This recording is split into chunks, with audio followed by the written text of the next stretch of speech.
Stephen is currently completing a Master's of Information at U of T. He considers himself a student of open source as a model of production that thrives in a capitalist economy. He finds Bitcoin particularly exciting as an experiment that challenges government-issued currency. Please join me in welcoming Stephen. Thanks everyone for showing up. So yeah, let's just get straight into it. A little bit of introduction. So about myself, as Mike said, yeah, I'm a student at the Faculty of Information at U of T. And I'm kind of like maybe politically leaning like a libertarian on the sidelines. So my interest in Bitcoin is mainly how it can be like a challenge to the currencies we have today. Unfortunately, I'm not a coder, so I'm approaching this from like a historical perspective, you could say. Interest in open source. So over the summer term, I took kind of an introductory course on open source called Special Topics Understanding Open Source Software. And the main theme in that course was basically how open source really is just like a buzzword that came about from like the creation of Mozilla, and actually like open source practices can be traced back like even hundreds of years back. Like a good author on that is like Von Hippel. He spent a lot of like time thinking about innovation. And also during that course, we just read a lot of like foundational texts, like from Linda Strohbals, Eric Raymond, Richie Stallman, Stephen Levy, and Chris Kielty. And so yeah, the purpose of this presentation is basically to present like the research I did in that course, and I'm basically just looking for a little bit of constructive criticism and any questions you may have. Yeah, I'm just wondering who here is like familiar with Bitcoin. If you could like raise your hand. So like almost everyone. That's pretty good. So yeah, I'm not gonna give a like detailed explanation here, but basically it's just a decentralized currency with an MIT license that started in 2009, and so far it's pretty successful. So let's just look at the rise of Bitcoin, which is kind of like one of the most amazing things I'd say. So in July 2010, its like market value price was like 4 cents. And in March 2013, that rose to like $88. So it's kind of like this like crazy investment that you could have gotten super rich off of. Sorry. This is a more recent price chart. It kind of shows the peak at $1,000, and today we're sitting at around like maybe $400 or $300. And this is just a graph of transactions per second in Bitcoin, and right now it's roughly floating at around like 80,000 transactions per day. And just to give like a little perspective on that, that's still a pretty small number. So if we compare that to like a payment network like Visa, they do 4 million transactions per day. So Bitcoin still has like some time to go if it wants to be like considered in the big leagues. So the scope of my paper was basically like, how did Bitcoin even get to something like a dollar parity? Why is it like successful, basically? This led to an interest in the software of Bitcoin that runs it. So like basically when you use Bitcoin, you're basically acting like as a central banker, and you're supporting the payment network. And everyone who uses Bitcoin basically has to interface with the main software in some way or another. And the Bitcoin software is pronounced Bitcoin E, also sometimes referred to as the Satoshi client, Bitcoin QT, or Bitcoin Core. And yeah, the software which dictates the rules of Bitcoin, of the Bitcoin protocol, such as security, and the minting of new coins. So all of that is handled in the software. And I just want to understand how Bitcoin went from like an experiment to something like a legitimate currency with like, apparently it's worth $400 on the market today. And my focus is on the years 2007 to 2010, particularly on the anonymous creator Satoshi Nakamoto. And just like, Satoshi Nakamoto is kind of an enigma in the whole Bitcoin world. So like, he's the guy who invented it and proposed it, but nobody knows who he is even till this day.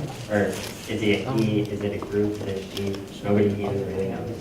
which is adds to the mystique of Bitcoin. Apparently, if he like owns many Bitcoins, it's probably like worth a few $1 billion or at least a few million. And this is just a white paper that started all a purely peer-to-peer version of electronic cash, which would allow online payments to be sent directly from one party to another. And this is how the software looks like if you download it. And since you guys are kind of familiar with Bitcoin, you know that this software is kind of like crazy to run because you have to download like a 20 gig file, which is like a record of all the transactions ever. And this is done so that like it's a decentralized network, so all the nodes agree with each other. And this is a little technical, but this is kind of like Bitcoin under the hood, you could say. Is the source for that. And basically, I guess the most important part would be like the consensus critical part. It's kind of like the hardest to develop for, because Bitcoin, all the Bitcoin software basically has to agree with each other, and getting consensus on that is a hard thing. Okay, so these are the sources that I looked at for doing my research. I looked at all the cryptography mailing list emails. So this is where the project was first announced, and there's roughly around 32 emails. I looked at the Bitcoin mailing list. There wasn't much here. Like they just stopped using the Bitcoin mailing list, so there's only like a dozen emails. And that was active from January to March 2009. And the meat of the research, I guess, would be the Bitcoin.org forum posts. And I specifically looked at the ones by Satoshi Nakamoto, and the ones he like posted and responded to. And that was roughly like 300 posts. And I also just like consulted YouTube and like various video sites and news sites to just look at emails of like current developers and people who are involved in the scene and how they kind of like interacted with it in the early days. And also there's a whole bunch of sources I didn't look at, which I consider my blind spot. Like a lot of conversation on Bitcoin happened on IRC, I didn't look at any of that. And there's a lot of forum posts by other developers that I just didn't have time for. Emails between developers. And also later on there's this thing called like the Bitcoin mailing list, which is where all the conversations happen. There's like thousands of emails. And I just didn't look at that because I decided my focus would be from 2007 to 2010. And there could be other sources of discussions I missed, like face-to-face contact and like other websites. So I kind of have like a small picture of why Bitcoin was successful, but I guess you could still say that there's blind spots. I have 4 main findings. One, Satoshi was actually brilliant in terms of design and coding, and I'll get to that a little later.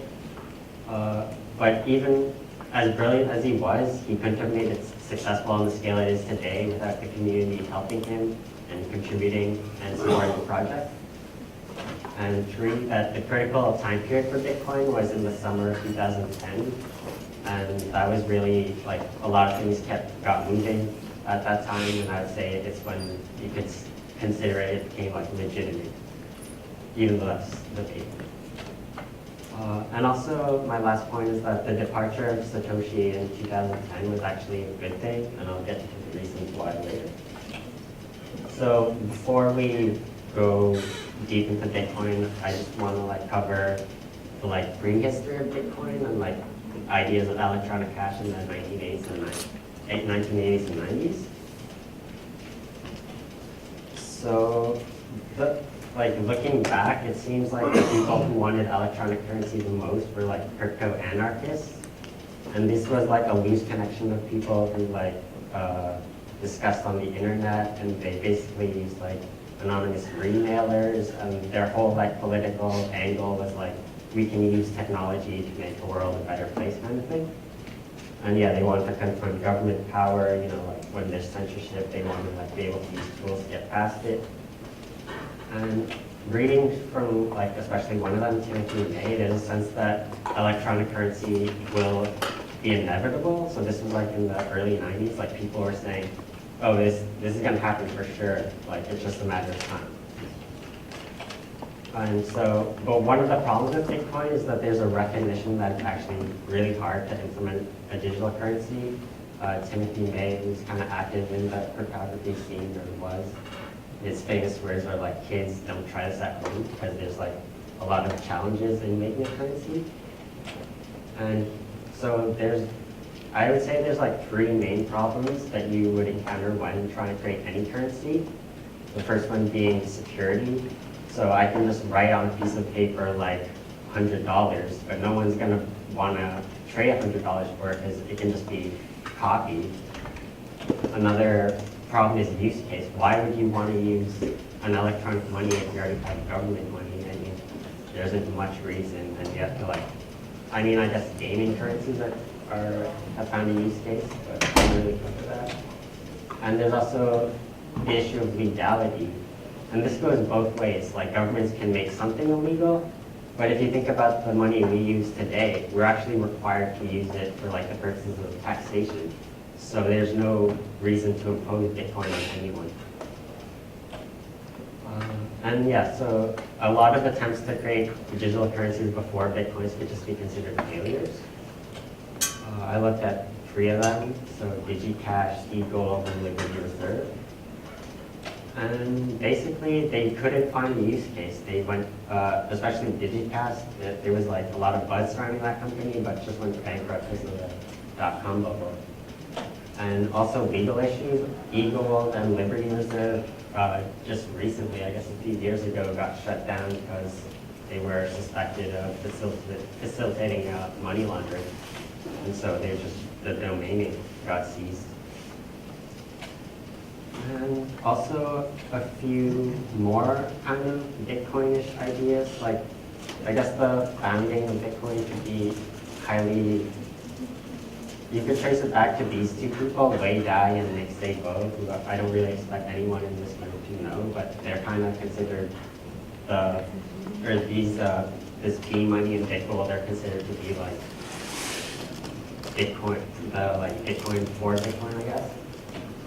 And yeah, many people consider these to be the building blocks of Bitcoin. Even there's theories that either Wei Dai or Nick Szabo, or both of them probably are Satoshi. I don't know, maybe. And so I looked at these two things, B-Money and Bitcoin, and the main reason they weren't successful is because their creators didn't have enough motivation to go through with it.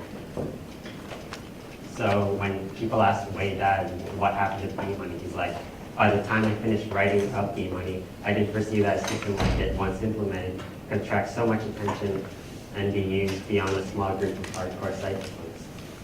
Similarly, Nick Szabo says, well, the security is very far from trivial, so he says like, yes, security is tough, but even harder than security is why. Nearly everybody who heard of the general idea thought it was a very bad idea. So basically we got two people who are discouraged and say, well, there's no reason to create this. And then, so I guess along comes Satoshi, and it's hard to say how he came up with this because all we have is forum posts, but basically he conveys a sense that he kind of had a flash of light come to him. It's like, oh, Bitcoin. And then he was like, I could do this. And the way he proved to himself he could do this is that, well, on the forums he says, I had to write all the code backwards, or I had to write all the code before I could convince myself that I could solve every problem. Then I wrote the paper. So I found this pretty significant. It shows like a lot of motivation on the part of Satoshi, and that he was more, you could argue he was more driven than anyone before him. And like just getting back to the like whole like open source theory, this is like serves as the work he put in 2007 serves as the plausible promise. Kind of this was like described by Eric Raymond that like before any open source project kind of gets off, it's in the cathedral phase where only like 1 or 2 people are working on it, or like a small group. But then once they get that idea out to a larger community, if it's good enough, it's going to serve as like some kind of promissory thing to make everyone kind of jump on board. Okay, so now I'm just going to get into like why Satoshi was like brilliant in the first place. So when reading the post by Satoshi, it's actually pretty striking how much forethought he put into the design of it. He actually thought a lot about previous electronic currencies before Bitcoin, and he had like some harsh words to say about them and why his is more successful. So a lot of people automatically dismiss e-currencies as a lost cause because of all the companies that failed since the 1990s. But it's obvious it was only the centrally controlled nature of those systems that doomed them. I think it's the first time we're trying a decentralized, non-trust-based system. So he clearly has like some ideas of why the other people failed and why he's going to be successful. I keep saying he, but I don't know. He uses Satoshi, and that's like a male kind of like name, so we'll just say he. It could be she. And yeah, reading that really close, it's clear that he's concerned about governments shutting down the project, and he had some words to say about that as well. Governments are good at cutting off the heads of a centrally controlled network like Napster, but a purely peer-to-peer network like Nutella or Tor seems to be holding on their own. So basically, you can see that he's already inventing the system to be like government-proof, I guess. And also, my own observation is that since the source code is so widely available, and it makes it even harder to shut down. So basically, it's distributed and decentralized. And you can really see this with the phenomenon known as altcoins, which are basically like copies of Bitcoins with certain changes, maybe some more radical than others. And those are really taken off. It's like literally like an altcoin created every day. And this is just like kind of a leaderboards of like alternative currencies. And you can see like, yeah, like Litecoin is like a big one, Dogecoin has its moment in the sun. And you can see like all these other ones trying to like get market share. So I would argue that because we have things like altcoins, like it makes trying to shut down Bitcoin kind of pointless because everyone can just like switch to an altcoin. And yeah, relevant means like one does not simply take something off the internet. Like you can't really like do anything at this point to like stop Bitcoin because the source code is just everywhere. Also security. So the main innovation in Bitcoin, you could say, is solving the Byzantine general problem, which is basically like it's easy to transfer value on a centralized network, but on a decentralized network, like there can be problems of like double spend, I guess.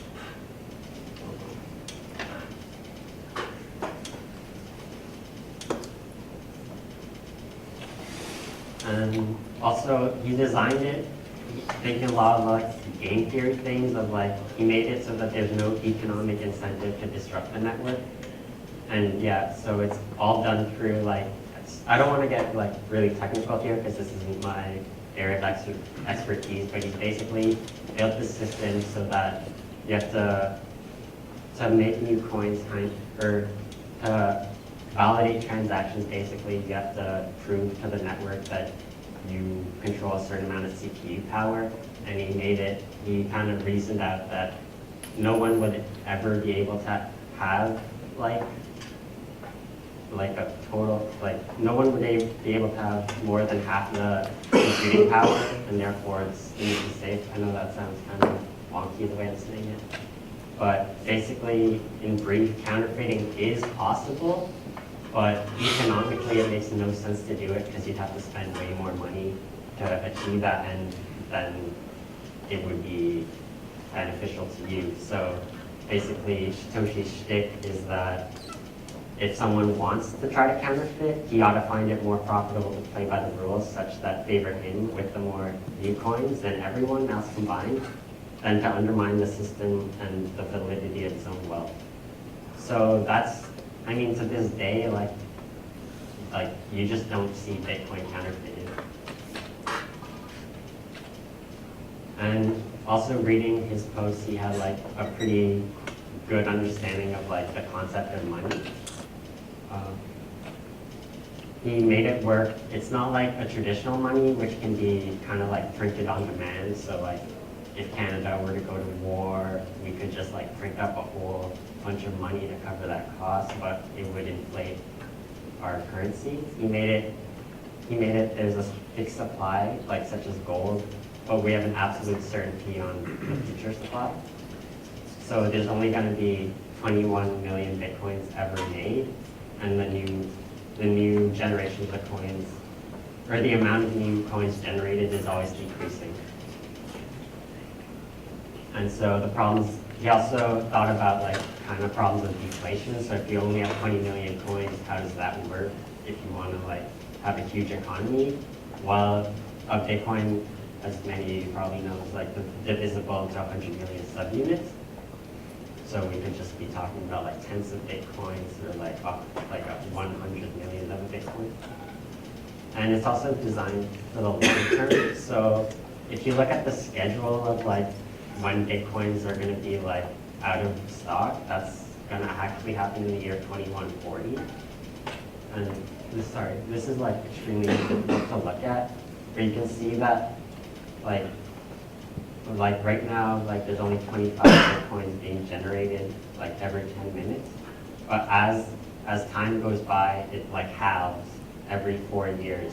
So while we're at 25, it's going to get to 12.5, then 6, then 3, and all the way up to like the year 2136, we're going to be like only like releasing like 100 million of a Bitcoin. And then once it gets to 21 million, there's just going to be no more. And so that ensures that it's kind of rare and that it gains value. And yeah, so just like to visualize a Bitcoin, it could kind of be looked at like this, like just a pile of spendable units. So, and you get like 100 million, like, I guess Satoshis make one Bitcoin, and we'll get to that later. And it's also important to remember that like the actual coins don't exist. It's just the record of them on the quote-unquote blockchain, which is like 25 gig file you download. And yeah, Bitcoin lingo, just so we all know. So one Bitcoin can have like 100 million Satoshis, which is like a million bits, and people have names for all these zeros, and it gets kind of complicated. But yeah. So the project started in November 2008 when he announced it to the like cryptography mailing list. And yeah, so he publishes his white paper. At this point, the software is not released. And we can see there's a lot of skepticism from like everyone he's talking to. And Hal Finney, who's kind of like a celebrity, I think he passed away unfortunately from ALS like last year. And so he was kind of, I think, the leader of this mailing list. I'm not quite sure, but he kind of describes the atmosphere in a nice little quote. So I noticed that cryptographic gravists tend to get cynical. When Satoshi announced the Bitcoin on the cryptography mailing list, he got a skeptical response that asked, "Cryptographers have seen too many grand schemes like clueless news. They tend to get knee-jerk reactions." So basically, everyone was skeptical with Satoshi when he first announced it. He didn't give much technical explanation, and people were doubting, oh, this isn't secure, it's never going to have value, and there's no way it can scale beyond a certain point.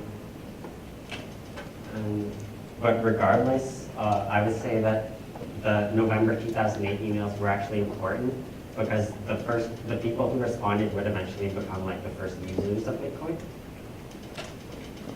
And so the project launches in early 2009.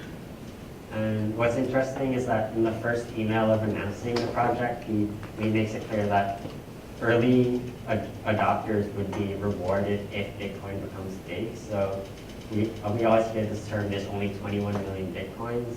And before I went into this project, I'm like, where does this number come from? How does everyone know this? And it's basically because Satoshi said it in his first email.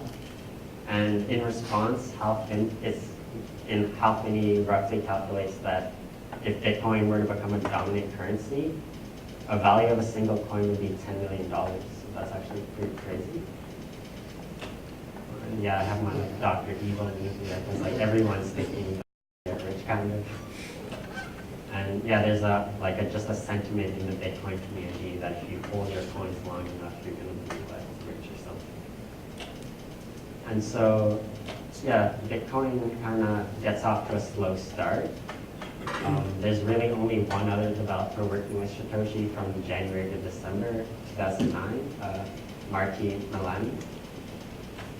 And this is kind of like a screen cap of just like the GitHub activity. So it's just a really small project. And we'll see later on how this was actually kind of Satoshi's intention to just start it really small. And yeah, so when Satoshi announced it and that $10 million figure came out, there was a lot of excitement. But as time went on, contribution by others became intermittent. Like people would say, oh, you should change this, or I want more privacy, and then they would just like disappear from the scene. And also, there's like the Bitcoin mailing list was just barely used, and like I guess maybe the forums provide an alternative venue for speaking that didn't matter so much, but there were people who were posting questions on the mailing list, and it just wasn't getting responded to. And there's just the like fact that when the software first came out, it was boring. Like you couldn't do anything with it. Like you get like hundreds of Bitcoins, but what do you do with it? And so you just get these like benign tweets of like helping, oh, I'm running Bitcoin, and then they just forget about it. And yeah, so the only way they would like come back to Bitcoin is like with a story like, oh, the price rose like 10-fold. And so from December 2009 to April 2010, you can really see like open development at work, open source development at work, and the project really becomes more like a bazaar than a cathedral. And so stable community takes hold, and they definitely help Satoshi do things that he couldn't have done on his own. So the first release of Bitcoin was Windows only, and it would take developers such as Malami and another one named Laszlo, who we'll get to later, to just make like Mac and Linux builds for it. Other points of contributions that I found helpful were there's a vibrant community of people just translating the software to other languages. And also, lastly, there was people helping document the source code. And this was particularly important because Satoshi's coding style and development style has been described as unconventional and even sloppy by others. And the small community works well in the beginning. Like everyone is willing to like tell Satoshi, oh, you got problems here, and they're all trying to basically break the software before it becomes like a popular thing. And yes, in the forum posts I read, like Satoshi kind of says that the forum posts work well compared to a mailing list because it helps the community help each other instead of him always having to tell everyone what's the problems. And I just kind of like asked myself the question here is like, is Satoshi really a group, or is he more of an individual? Because you can see that he has some problems here that only the community can help him with. So my theory is that he's an individual, but that's still an open question. And from May to August 2010 is when the project really started to like get off and become successful. So like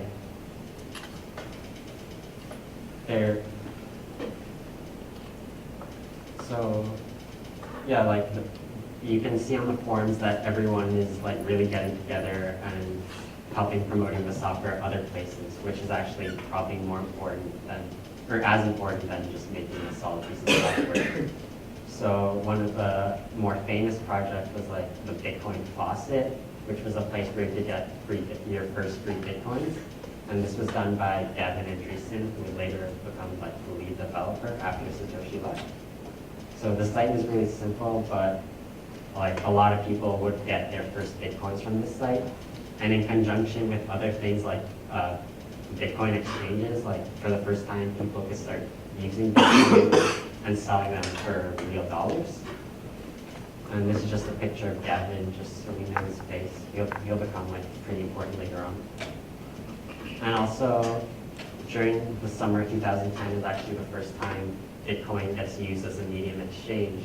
So the one developer, Laszlo, on the forums, is just like, I want to trade Bitcoins for pizza. Is anyone willing to do this trade? And so he waits a little bit, and eventually someone like delivers on it. And so he trades 10,000 Bitcoins for one pizza. And that's pretty funny today, because that's worth roughly, not quite 6 million, because that's an old screen cap, but maybe 4 million. And just, yeah, as the like price of Bitcoin just like fluctuates, the price of that pizza just keeps going up. And so so in the summer of 2010, there was like what I'd call like open source marketing. Like just like people were actively plotting on the forums how to get Bitcoin kind of like bigger. And so this was by Malani. So we should try to get publicity and focus on campaign on the right time after the release to get maximum impact. Simultaneously advertising on forums, IRC, YouTube, Facebook, Google Ads, and other places. Slashdot with its millions of tech-savvy readers would be awesome, perhaps the best imaginable. So right after that post, another developer, Andrew Pepper, he kind of gets in there. He's like, yeah, let's go do a write-up for Slashdot. And I wasn't familiar with what Slashdot was like before I got into this project, but apparently it kind of was like a popular tech blogging kind of thing. And so this, after Andrew Pepper wrote the like write-up, Slashdot, it kind of got featured on Slashdot, and that article is widely credited with greatly increasing the popularity of Bitcoin. And shortly afterwards, the price jumped tenfold. And I guess a lot of people who would later get involved in Bitcoin said that it was this article that kind of like piqued their interest. And so, yeah, in the summary, you can really tell that Bitcoin is gaining legitimacy. And one of the ways I argued this is that the establishment of the test network, which is like a Bitcoin fork, but specifically used for testing, is kind of when we see that Bitcoin is actually like a legitimate thing. So Gavin Andreessen, who set up the faucet earlier, now sets up the Bitcoin test network. And he basically does that because he wants people to be able to experiment with Bitcoin, but without breaking the overall software. So this is kind of a ground where people can just like go wild and start hacking. And so I would definitely say that because we have a test network, it shows that the real Bitcoin itself does have some value and it is legitimate. And yeah, Satoshi and others described that this period is really hectic, kind of like as a result of getting slashdotted. And it really was the first real test for Bitcoin. After the Slashdot article, there were a lot of problems with Bitcoin that kind of came to the surface. And some of the like crazier things that I found was like there was a error that kind of, or there was a problem with Bitcoin that basically you could generate there was a moment in Bitcoin where 184 billion Bitcoin were just randomly generated. And there's also another like really vulnerable security flaw where you could just like spend other people's Bitcoins. And this wasn't exactly a huge problem. This wasn't exactly a huge problem because the community was so fast on like fixing it, but it does show that Bitcoin wasn't perfect like in that time period.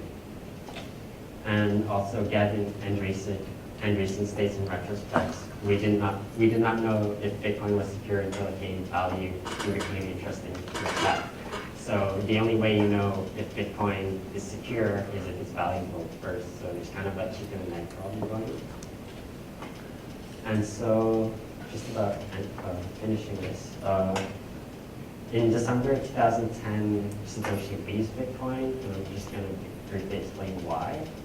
So the Bitcoin community is really starting to get interested in using it for kind of like political purposes, and one of the main ones was WikiLeaks. So one problem with WikiLeaks is that they kind of regularly get their bank accounts seized, or the payment processors such as Visa or PayPal would prevent them from sending donations. So one of the a major forum thread was started by Amir Taki, who would later develop the Dartcoin, but in 2010, he kind of posted this forum post about, oh, let's support WikiLeaks with Bitcoin. And this forum post like became huge, like people were agreeing with it. It had like 30 pages of just posts. But then like 10 or 20 posts or 20 pages in, Satoshi comes in, chimes in. And he's actually not happy about this because he's worried that it's going to make the project too big, basically. He says, the project needs to grow gradually so that the software can be strengthened along the way. I make this appeal to WikiLeaks not to use Bitcoin, not to try to use Bitcoin. Bitcoin is a small beta community in its infancy. You would stand to gain more than, you would not stand to get more than pocket change. And the heat would bring would likely destroy the stage. So he's really worried that like such a massive media coverage on Bitcoin, especially if it's like supporting something as subversive as WikiLeaks, that it would kind of disrupt the system because it was kind of small at the time. And yeah, around the same time, like an article by PC World appeared, which had the same idea. It's like, oh, WikiLeaks should use Bitcoin. And this was significant at the time because it was like the highest Alexa mention of Bitcoin. And yeah, Satoshi was really kind of angry about this. He says, it would have been nice to get this attention in any other context. WikiLeaks has kicked the hornet's nest and the swarm is headed to us. And this commentary is like the second last thing, or I guess you could now say the third last thing that Satoshi ever said. And then he kind of just like left it. And yeah, basically, he never said he was leaving, but he just kind of like left. And the way he gave the leadership position to Gavin Andresen was like asking him, can I put your name on the site as like a contact? And then when he put his name on the site, he took his name off and then just left.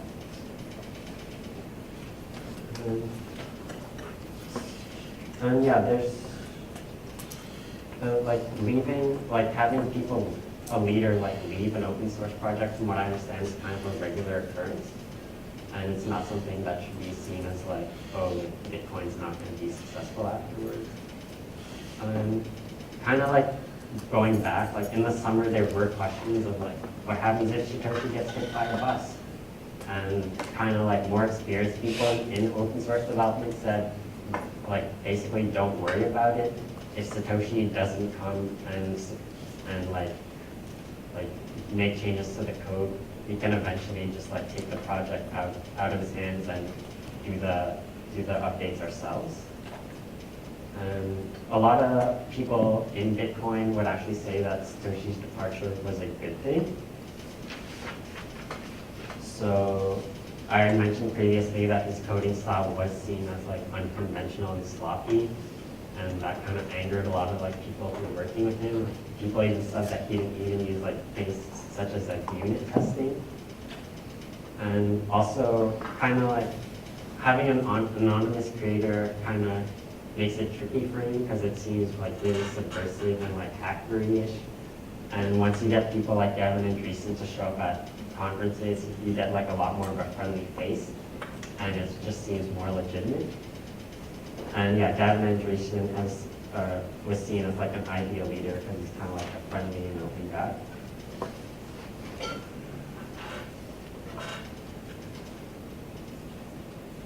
Yeah, that's about it. So yeah, basically my main findings is Satoshi is a good designer, but he couldn't have made the project successful without others, and that summer of 2010 was like very critical to the currency becoming legitimate, and that the departure of Satoshi in 2010 was a good thing.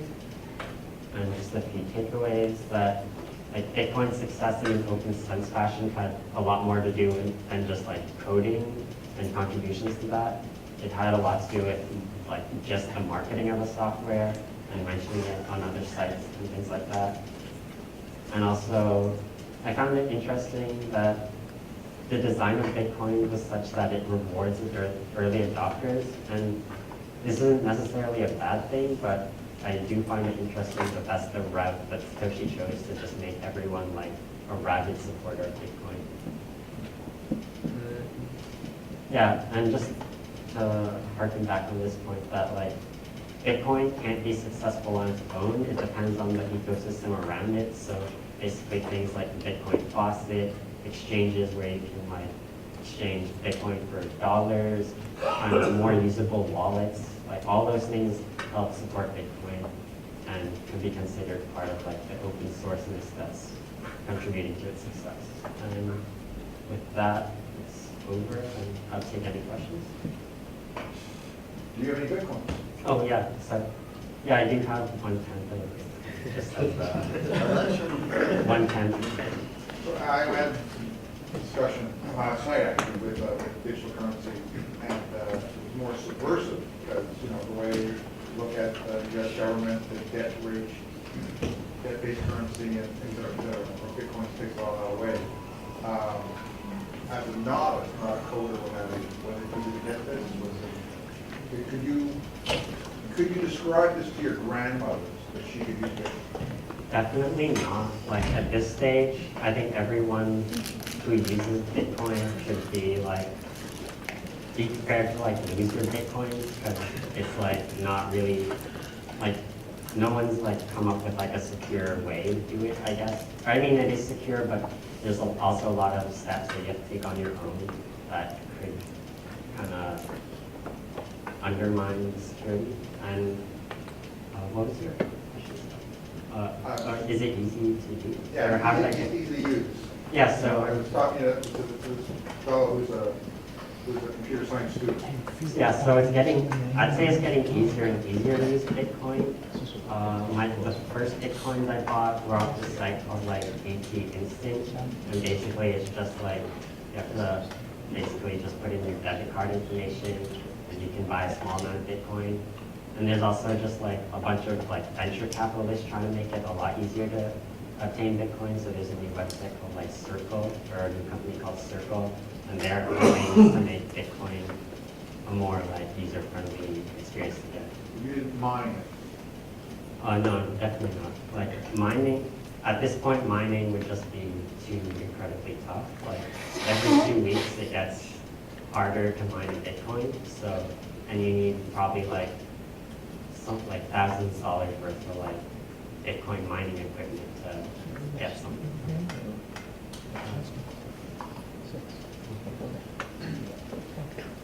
What type of guarantee do these people have if I own a couple $1 million of Bitcoin? And then can I convert them into dollars? I go somewhere and say, I won't just give me the dollars worth. So there really is no guarantee. Like, No guarantees. like if you deposit your money at a bank, like there's like laws that the bank will have like 2,000, like a certain amount for you, but there's no guarantee that if you bought Bitcoin and when the price crashes that you can go to anyone to like save yourself. Like, where are they located? We don't know his face. And if I want to send them something, a letter, like when you talk about banks or other institutions or the government, even if the government goes back, they have some gold coverage. What does Mr. Nakamoto have? What do they have in the backyard there to cover his Bitcoins? Yeah, Well, like in fairness, we are not gold backed anymore. We still have gold. We do We have still gold. have gold. We do have gold, but it That's can't be correct. I do agree with you. Switzerland has 115%. Switzerland has 115% of the money running on the floor. Switzerland, yes, check it out. 115% of their money printed in gold. So what is the advantage? I'm missing something here. So when I buy something online, I can use PayPal, I can use my credit card. Why do I need to go buy this digital currency to pay for it? What is the advantage of me doing that? yeah, from a consumer's perspective, probably not much. But if you think about things like WikiLeaks, if you want to donate to like WikiLeaks, then maybe Bitcoin would be better since there's no way that you can stop someone from doing it. But I guess the dream of it would be like, since it's deflationary, you're in theory, if the demand stays stable, then you shouldn't be losing the value of your currency due to inflation. Thank you. So there are a lot of reports, for example, Silk Road, right? You have also like the big banks are not going to just sit idly by and wait for another, or merchants are not going to sit idly by.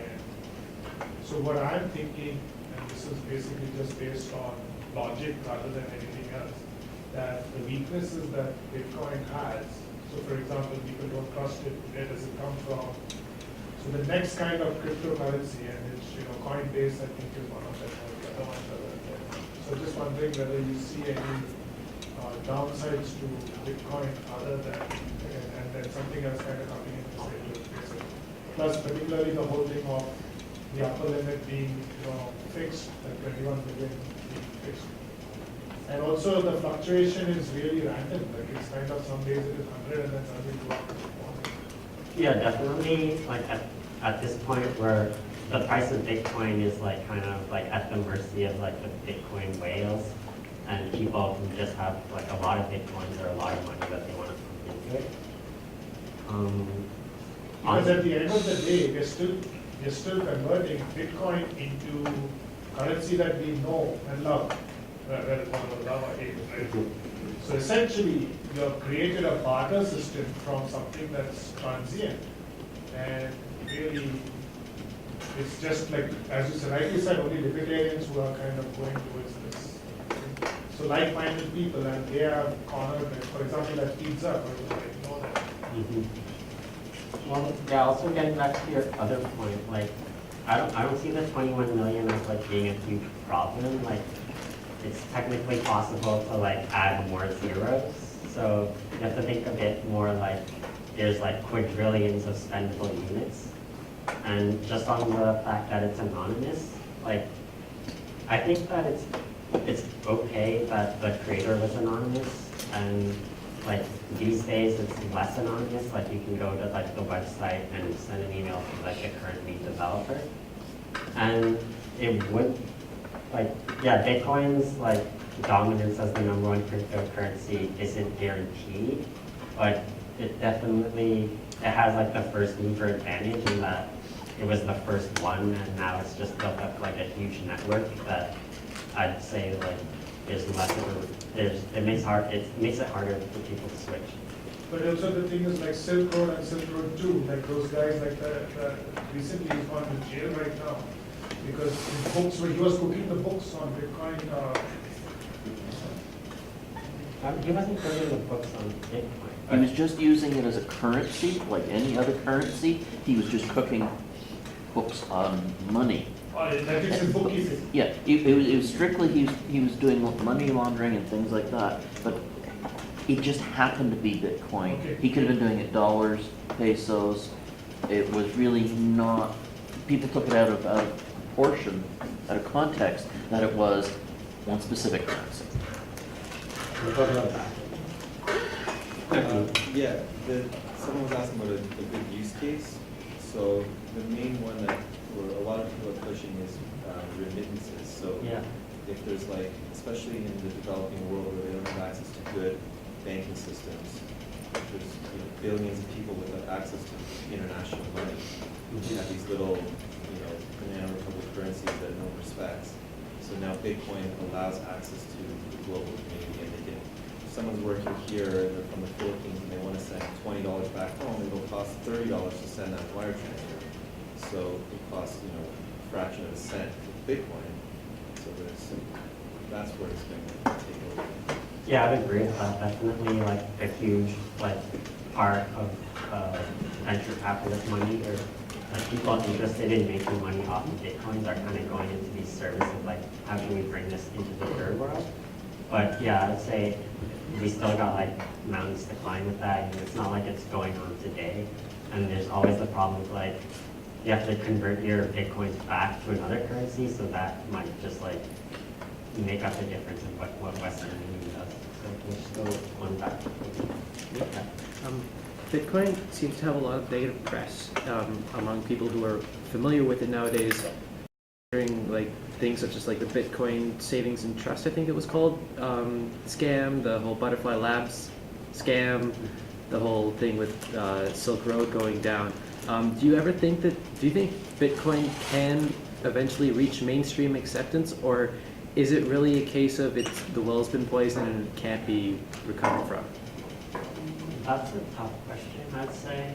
I'd say that like the well hasn't been poisoned too much. Like I did see like recent like hearings on Bitcoin at the Canadian Senate, and it seems like the senators don't want to be the ones to come in and just squash the innovation, so they are looking to like make it legitimate. I can make some observations. A, there are places that are taking it as currency. If you want to buy DNS services or registered domain, EasyDNS will accept payment in Bitcoin. So as that starts happening more, it becomes a living currency. And some governments have effectively said in a number of ways it's legit. The U.S. government seized stuff from crimes. They usually do their auction thing. They're now doing that with Bitcoins they have seized. Yeah, they sold that stuff. The counter argument to that is that the people who are selling Bitcoin mining rigs, whether people who will build specifically, this is hardware specifically for mining Bitcoins, the fact that they are selling them is prima facie evidence that they are going to make more money selling them than running them themselves. Because of that whole diminishing curve point of view with it. Right, so it could be that if you want to get into the mining business, it could be that there is evidence that that part of it is already tapped out and that is no longer the next future. So just as a counter to the other. Counterpoint? Butterfly Labs was a company that was involved in Bitcoin mining equipment. Yeah. They have essentially been indicted because they were hoarding their equipment. Instead of shipping it, they were essentially using it to mine Bitcoins themselves instead of giving it away to instead of giving their consumers the good that they had paid for, they were using it themselves. And so it actually is more profitable to make it and use it yourself than it is to sell it. Because by the time they're giving it to their customers, it becomes useless because They were just scamming the customers of money to fund their mining operations. We're running out of time. We have just one more question.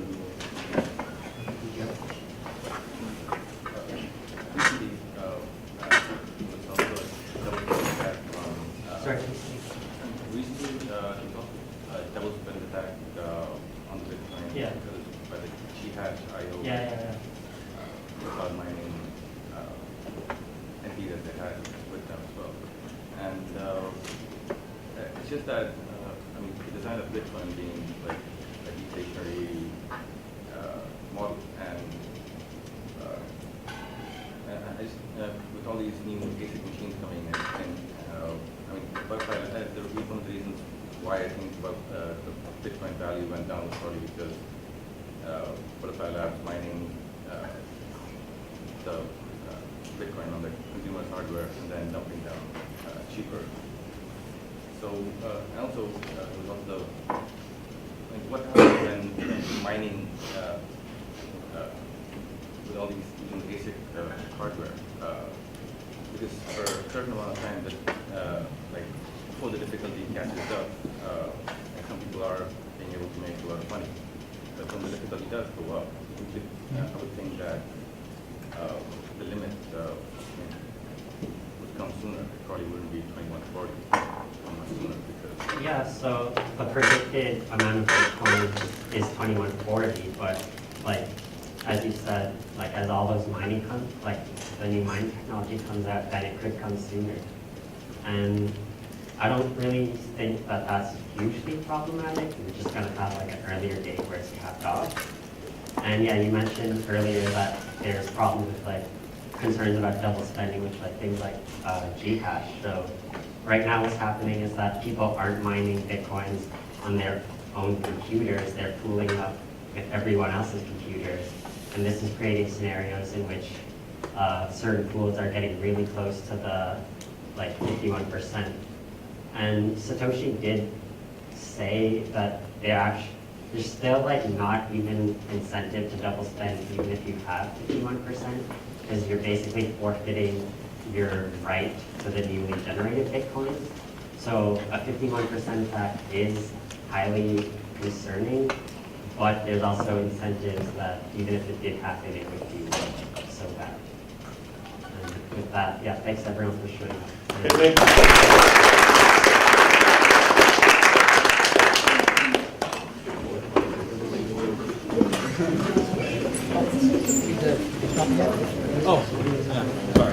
Sorry.